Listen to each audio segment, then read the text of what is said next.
Next question की तरफ बढ़ते हैं। इसमें हमसे पूछा गया है, if the coefficient of 4r plus 5 term and 2r plus 1 term in the expansion of 1 plus x raised to power 10 are equal, find the value of r। हमें value of r find out करना है। तो हम इसे कैसे कर सकते हैं, यानी कि जो भी हमें टर्म चाहिए वो हमारा जो टर्म है लाइक 4r plus 5, हम उससे -1 करेंगे तब हमारा टी टर्म निकलेगा।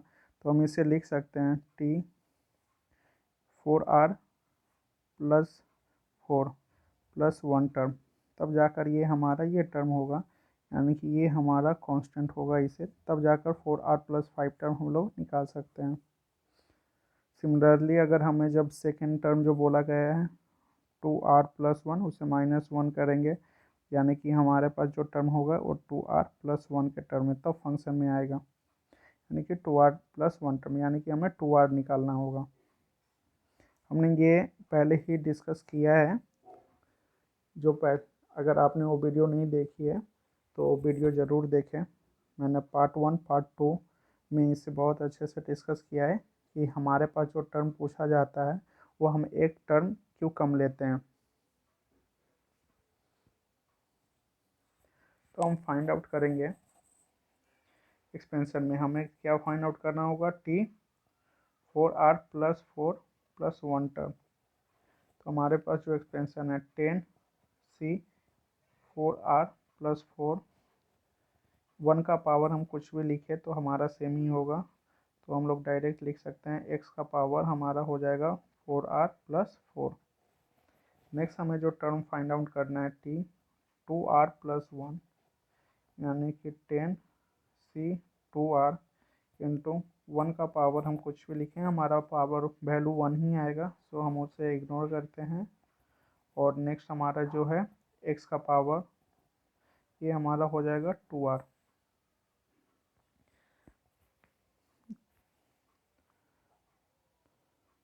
बाई प्रॉब्लम हमारे दोनों का कोफिशिएंट इक्वल है, यानी कि ये वाला टर्म और ये टर्म हम लोग इक्वल कर सकते हैं। 10c 4r plus 4 equals to 10c 2r। हमने अभी कॉम्बिनेशन किया नहीं है, जब हम कॉम्बिनेशन पढ़ेंगे तो वहाँ पे हम डील करेंगे कि अगर हमारे पास दो टर्म आए जो कि N C P equals to N C Q के फॉर्म में हो, तो हम वहाँ पे हमारे पास दो कंडीशन आते हैं। आइदर जो हमारा होता है P plus Q equals to N,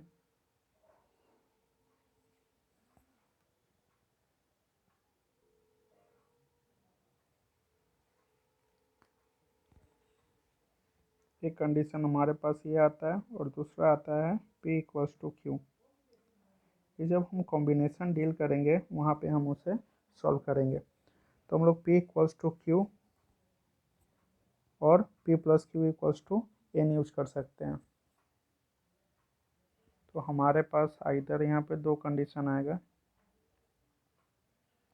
4r plus 4 equals to 2r और 4r plus 4 plus 2r equals to 10। Equation 1 और इक्वेशन 2, अगर इसे हम लोग सॉल्व करते हैं लाइक ये 4r minus 2r equals to -4, तो ये हमारे पास 2r बचेगा -4। यहाँ से जो r का वैल्यू आएगा वो हमारे पास -2 आएगा। और अगर हम लोग जब सेकेंड इक्वेशन को सॉल्व करेंगे 4r plus 2r that is 6r plus 4 equals to 10 और 6r इक्वल्स टू 10 माइनस 4, तो ये 6 होगा। तो यहाँ से जो वैल्यू हमारे पास आएगा वो r इक्वल्स टू 1 आएगा।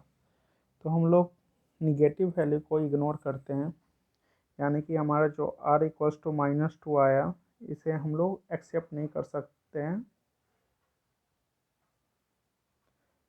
Can not be accepted. Therefore हमारा जो रिक्वायर्ड वैल्यू हो जाएगा, रिक्वायर्ड वैल्यू ऑफ r वो हमारा हो जाएगा 1, और यही हमारा फाइनल आंसर होगा।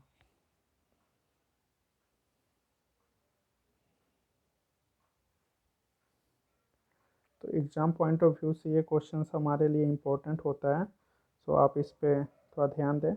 मैंने क्या किया, पहले हमारे पास जो सम दिया गया था, if the coefficient of 4r plus 5 term and 2r plus 1 term in the expansion of 1 plus X raise to power 10 are equal, दोनों कोफिशिएंट को हमारा उसने बोला था इक्वल होने के लिए। तो हम अगर दोनों कोफिशिएंट हमारा इक्वल कैसे होगा, तो हमें उसे टर्म निकालना होगा। तो टर्म निकालने के लिए मैंने इसे समझाया आपको, जो भी हमारे पास टर्म दिया रहता है, यानी कि हमें जब भी टी आर प्लस 1 टर्म, हमारा 8 टर्म निकालना होता है तो हम लोग आर प्लस 1 टर्म निकालते हैं। तो इसके लिए मैंने बताया कि यहाँ पे हम लोग -1 करेंगे, ताकि हम अपने टर्म्स को फाइंड आउट कर सकें। सिमिलरली हमने वहाँ से पहले निकाल लिया टी 4r प्लस 5 टर्म, यानी कि इसको हम लोग इस तरह से तोड़ा और इसे और उसके बाद मैंने क्या किया, दोनों कोफिशिएंट को इक्वल किया। फिर उसके बाद हमने सॉल्व किया इस फार्मूला पे, हमने कॉम्बिनेशन का फार्मूला यूज किया।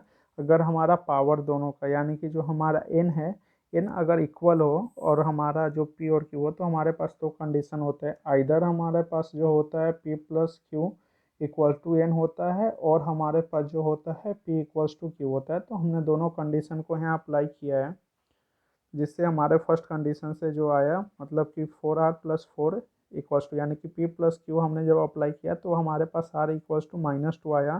हम लोग r इक्वल्स टू -2 एक्सेप्ट नहीं कर सकते, तो हमने फिर सेकेंड वाले इक्वेशन को सॉल्व किया। वहाँ से इक्वेशन सॉल्व करने के बाद हमारा r का वैल्यू 1 आया है, यानी कि हमारा जो रिक्वायर्ड वैल्यू होगा r का, वो 1 होगा। होप आपको वीडियो पसंद आई होगी। अगर वीडियो पसंद आए तो आप ज़्यादा से ज़्यादा दोस्तों को शेयर करें, और अगर आप हमारे चैनल पर नए हैं तो चैनल को सब्सक्राइब करें, लाइक बटन को दबाएं।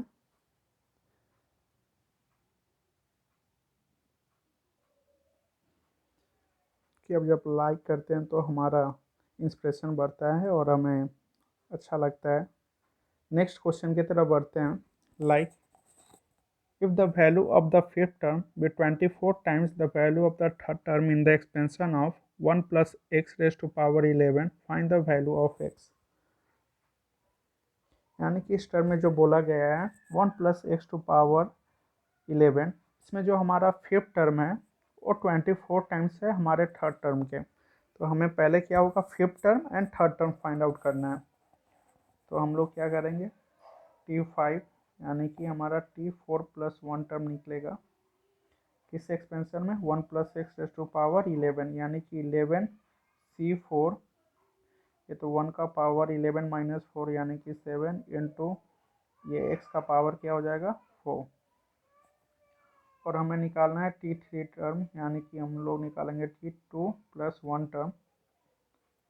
यहाँ पे हमारे पास नंबर दिया गया है जिसमें हम लोग डायरेक्टली ही निकाल सकते हैं। लाइक हम लोग वहाँ पे हमारे पास जो नंबर दिया था वो कॉम्प्लिकेटेड था, वहाँ पे इसलिए मैंने -1 करके दिखाया। यहाँ पे भी आप -1 कर सकते हैं, तभी हमारा ये नंबर आएगा। लाइक 5 - 1 किया मैंने तब 4 प्लस 1 टर्म आया, 3 - 1 किया तो 2 प्लस 1 टर्म आया। यहाँ पे हमारे पास न्यूमेरिकल वैल्यू है, इसलिए हम लोग इजली समझ सकते हैं कि हम लोग ने -1 क्यों किया। तो इससे पहले वाले समय मैंने -1 क्यों किया था वो आपको समझ में आ गया होगा। नेक्स्ट हमारे पास T2 प्लस 1 टर्म निकालना है, यानी कि 11C2, ये 1 का हमारा हो जाएगा 11 माइनस 2 यानी कि 9, और इंटू एक्स पावर 2, यानी कि 1 का पावर जो भी हो हमारे पास सेम होगा। यानी कि इक्वेशन 1 इक्वेशन 2 हमारे पास आया है। बोला गया है fifth term with 24 times the value of the third term. तो बाई कंडीशन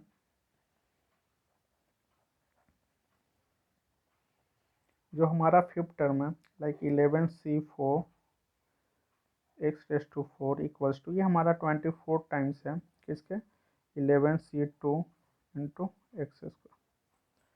अब इसे हम लोग सॉल्व करना है, तो इसे हम लिख सकते हैं 11 factorial by 4 factorial into 7 factorial into X raise to power 4 24 into 11 factorial by 2 factorial into 9 factorial into X square.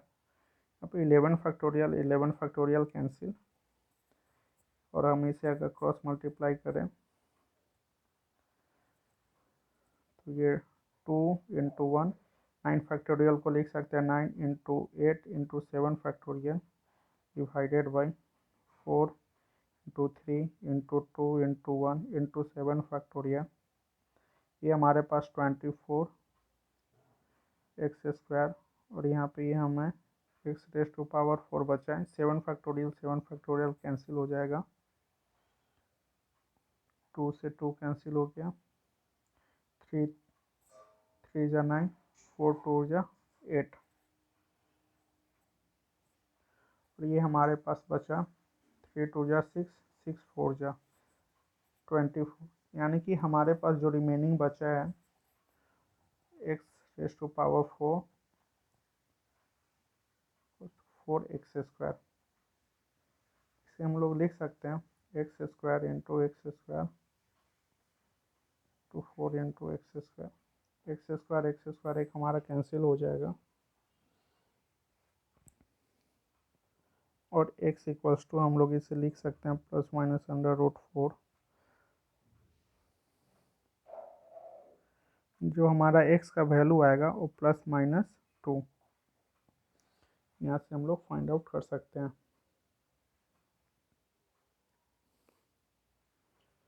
तो हमने क्या किया, हमसे क्वेश्चन में पूछा गया था जो वैल्यू है 1 plus X raise to power 11 का, वो fifth term and third term. Fifth term जो हमारा है 24 टाइम्स है थर्ड टर्म का। तो मैंने क्या किया, फिफ्थ टर्म को फाइंड आउट किया, थर्ड टर्म को फाइंड आउट किया, और बाय कंडीशन मैंने फिफ्थ टर्म को इक्वल कर दिया 24 टाइम्स ऑफ थर्ड टर्म। उसके बाद मैंने उसे सिंप्लीफाई किया, सॉल्व करने के बाद हमारा जो है एक्स का वैल्यू आया वो प्लस माइनस 2 आया। यानी कि हमारा पूछा क्या गया था, find the value of x. तो हमारा रिक्वायर्ड वैल्यू ऑफ एक्स हमारा क्या है, required value of x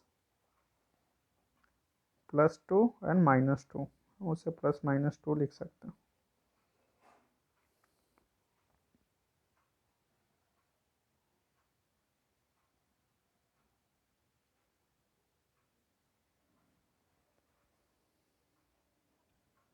thank you for watching.